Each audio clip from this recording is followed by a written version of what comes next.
এই মুহূর্তে আমরা রয়েছি প্রখ্যাত সাহিত্যিক শ্রী সুনীল গঙ্গোপাধ্যায়ের সাথে। সুনীলদা, 1981 সালে যখন প্রথম বঙ্গ সম্মেলন আমেরিকায় বা মার্কিন মুলুকে আরম্ভ হয়, আর আপনি তো এদেশে আসছেন বহু বছর ধরেই, তো তখন যে বাঙালিদের আপনি দেখেছেন বা তারপরে আস্তে আস্তে বঙ্গ মেলা তৈরি হলো মিডওয়েস্টে, বা এই বছর আপনি দেখছেন আঞ্চলিক বঙ্গ মেলা, এই সম্পর্কে আপনার প্রতিক্রিয়া কি? মানে যখন এক একটা সংগঠন ভাঙছে, নাকি আপনার মনে হয় যে আরও বেশি গড়ছে বাঙালিদের জন্য? হ্যাঁ, দেখো, আমি তো গোড়া থেকেই আসছি। প্রথমে খুবই ক্ষুদ্র আকারে ছিল এই বঙ্গ সংস্কৃতি উৎসব, একটা স্কুল বাড়িতে হয়েছিল। তারপরে আমি সেই সময় আমার মনে হয়েছিল এই আমাদের এই মফস্বলের দিকে যেমন সংস্কৃতি উৎসব হয় সেরকম, তার বেশি কিছু না। তারপরে আমি দেখলাম এটা বাড়তে বাড়তে বিরাট হয়ে গেল, এবং আমি একবার লিখেছিলাম যে 7-8 হাজার বাঙালি এক জায়গায় জড়ো হয়েছে কোনো সাহিত্য সম্মেলন উপলক্ষে। এটা ভারতে দেখতে পাওয়া যায় না। ভারতে কোথাও 7-8 হাজার একসঙ্গে হয় না, বড়দের 1-2 হাজার হতে পারে। কাজে আমেরিকায় এত বড় সম্মেলন হয়, কিন্তু সব বড় হয়ে গেলেই তার বিপদ হচ্ছে যে ছড়িয়ে যায়, এবং ছড়িয়ে যাওয়ার সঙ্গে সঙ্গে একটা আর্থিক যোগাযোগও আছে। এত বড় জিনিসটাকে অর্গানাইজ করার জন্যে এর প্রচার এবং যাতে লোকেরা আকৃষ্ট হয় সেই ব্যবস্থা। তো যেটা আমি দেখছি যে আস্তে আস্তে আস্তে আস্তে সাহিত্যটা পিছিয়ে যাচ্ছে। গান বাজনা নাটক এগুলোই প্রধান। হয়তো এখানকার লোকেরা ওইগুলোই বেশি ভালোবাসে, না হলে কেন সাহিত্য পিছিয়ে যাচ্ছে?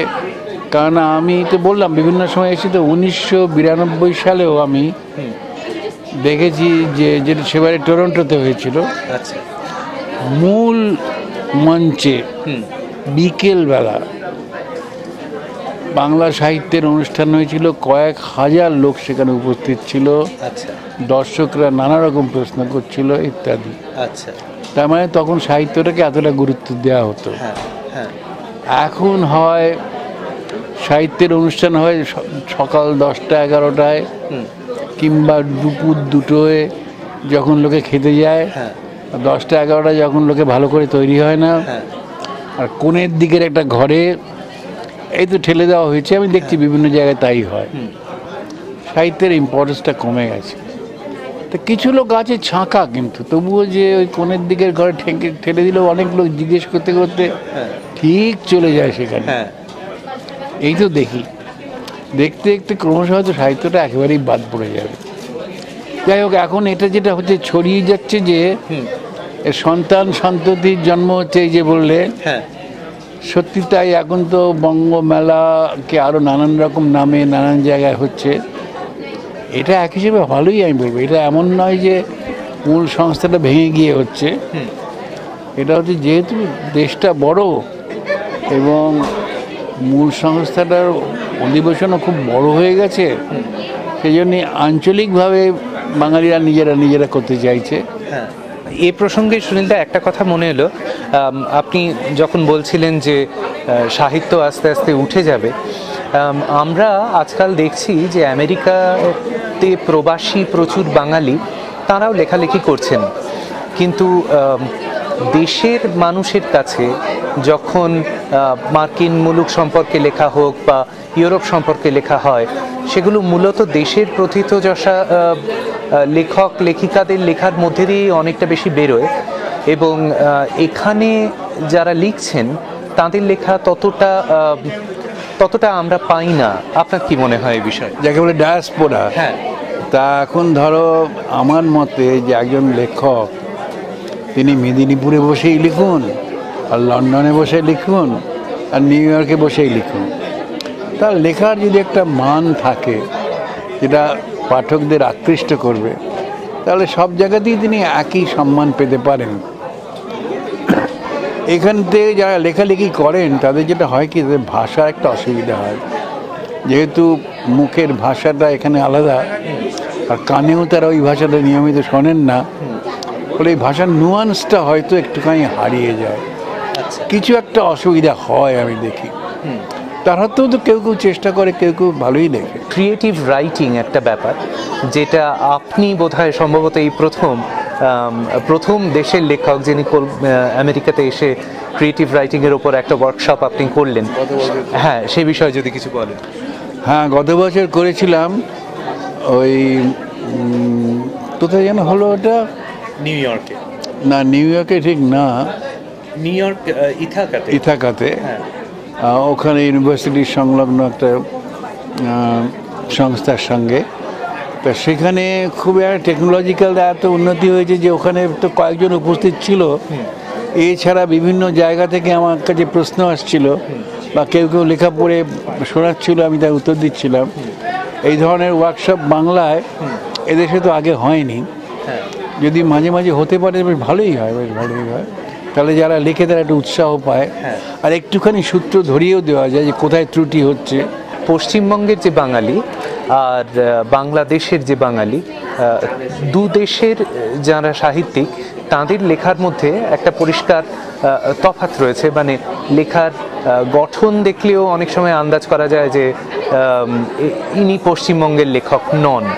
তো সেরকম প্রভাব কি অনেক সময় পড়ে যে ইনি যিনি লিখছেন, ইনি মার্কিন দেশে বসে লিখছেন, বা হয়তো ইনি ইউরোপে বসে লিখছেন? এখানে যদি দেখা যায় যে নিউ ইয়র্কে তুষারপাত, তা এটা সাধারণত অন্য বাঙালি লেখকরা লিখবে না। আর বাংলাদেশের লেখকরা হয়তো লিখবে আড়িয়াল খান নদীতে বন্যা, এসব কিছু কিছু তফাৎ আছে, তাতে কিছু আসে যায় না। ওটা কিন্তু লেখার একটা সজ্জা মাত্র, মূল আত্মা, লেখার আত্মার সঙ্গে ওটা কোনো যোগ নেই, বহিরঙ্গ ওটা। এই যে 81 সাল থেকে যে বঙ্গ সম্মেলন হচ্ছে বা বঙ্গ মেলা হচ্ছে, এগুলো কি সত্যি উপকার করছে আমাদের বাংলা ভাষাকে এগিয়ে নিয়ে যাওয়ার জন্য? সেটা তো কম, এর থেকে বিরাট কোনো একটা যে ফল পাওয়া যাবে সেটা আশা না করাই ভালো, কিন্তু কিছুটা তো পাওয়াই যায়। এই যে আবার নতুন করে কেউ কেউ এই উপলক্ষে ধুতি পরছেন, কেউ কেউ পাঞ্জাবি পরছে, মেয়েরা শাড়ি পরে ঘুরে বেড়াচ্ছে, এও তো কম না। বাচ্চারা আসছে, এসে ভাবছে কী ব্যাপার, এত লোক বাংলায় কথা বলছে, কেউ কেউ বই টই কিনছে ইত্যাদি। সব মিলিয়ে তো এর সুফলটা খুব বিশাল না হলেও খানিকটা সুফল আছে, আমি বলবো নিশ্চয়ই আছে। নাহলে এত লোক আসছে কেন? একেবারে এই প্রশ্নটা হয়তো 60-এর দশকের বা 70-এর দশকের যে বাঙালিরা এখানে এসেছিলেন তাদের হয়ে আমি করছি। তাদের মধ্যে একটা দ্বন্দ্ব অনেক সময় কাজ করেছে যে তাদের পরবর্তী প্রজন্ম ছেলে মেয়েদের তারা বাংলা শেখাবেন কি শেখাবেন না।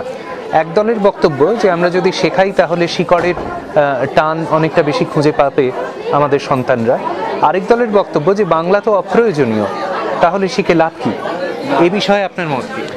না, আমি গত বছরে ইংল্যান্ডে লন্ডন শহরে একটা বইমেলায় গিয়েছিলাম। সেখানে গিয়ে শুনলাম যে ব্রিটিশ গভর্নমেন্ট সার্কুলার দিয়ে সব স্কুলে যে তোমরা যারা বাইরে থেকে এসছো, তোমরা বাড়িতে কেউ ইংরেজি বলবে না। বাবা মাকে বলে দেওয়া হয়েছে যে বাড়িতে ইংরেজি বলবে না, বাড়িতে ছেলেমেয়েদের সাথে নিজের ভাষায় কথা বলবে। আচ্ছা, এটা কেন সার্কুলারটা দিয়েছে? ব্রিটিশ গভর্নমেন্টের তার বাংলা প্রীতি নেই হতো, বা অন্য ভাষার প্রতি প্রীতিও নেই। এটা দেবার কারণ তারা নিজেরাই ব্যক্ত করেছেন যে দেখা গেছে যে দুটো ভাষা শিখলে বাচ্চা বয়সে তাদের ব্রেন বেশি শার্প হয়। সুতরাং দুটো ভাষার মধ্যে একটা তো মাতৃভাষা খুব ইজি, বাড়িতে শেখানো যায়, আর একটা তো ইংরেজি আছেই। বলছে যে যারা ওখানে স্কুলে পড়ছে তারা তো ইংরেজি শিখবেই, রাস্তায় ঘাটে ঘুরবে ইংরেজি শিখবেই। বাড়িতে যদি মাতৃভাষাটা শিখিয়ে দেওয়া যায় তাহলে দুটো ভাষা শিখবে, তাই তাদের মানে ব্রেনের আরও শার্পনেস বাড়বে, তাই এমনকি তার নাকি অঙ্কেও ভালো হয়। কাজেই মাতৃভাষার উপকারিতা নেই, এই ধারণাটা ভুল। অনেক অনেক ধন্যবাদ সুনীলদা, আজকে এখানে আপনার সাথে কথা বলে এই আজকের আঞ্চলিক বঙ্গ মেলাতে এখানে আমরা ওনাকে পেয়েছি, এটা আমাদের এক বিশেষ গর্বের ব্যাপার।